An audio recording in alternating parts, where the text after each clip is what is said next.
De toutes les formes, couleurs, électriques ou non, on les croise désormais à tous les coins de rue. Trottinettes et surtout vélos se répandent en ville, séduisant par leurs atouts. Comme j'habite en centre-ville, c'est beaucoup plus pratique pour me déplacer en ville. Je ne vais pas prendre la voiture juste pour traverser la ville.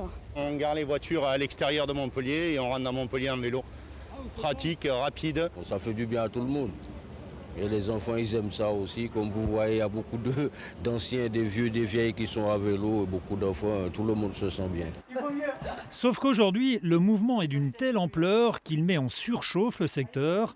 Ouvert depuis 8 ans, ce magasin est spécialisé dans le vélo électrique et le vélo cargo. Quand on a réouvert le 11 mai, il y avait du monde à la porte.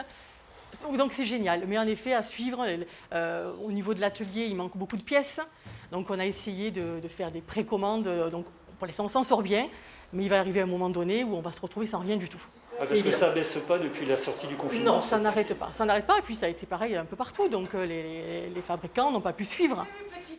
Ici, beaucoup de clients qui ont décidé d'aller travailler en vélo, des personnes communément appelées des vélotaffeurs, prêtes à vendre leur deuxième voiture et à s'acheter un vélo électrique plutôt haut de gamme. Exemple avec Tristan. En fonction de mon trajet quotidien, voilà, je fais 20 km par jour et j'avais besoin de changer pour être beaucoup plus à l'aise sur mes trajets, sachant que je traverse pratiquement tout Montpellier et je passe par l'avenue de l'Odève. Donc la descente le matin, c'est très agréable, mais le soir, en fin de journée, après une journée de travail, c'est un peu dur, même malgré l'assistance. Je pense qu'il y a un peu de bruit dans ta pédale, ça fait crac-crac, c'est ça? Nouvelle piste cyclable, prise de conscience, mais aussi coup de pouce vélo mis en place par le gouvernement ont fait exploser les demandes.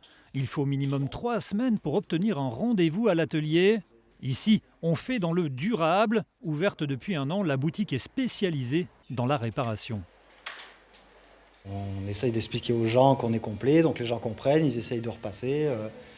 Donc après, ça demande de se réorganiser au niveau de la structure d'accueil.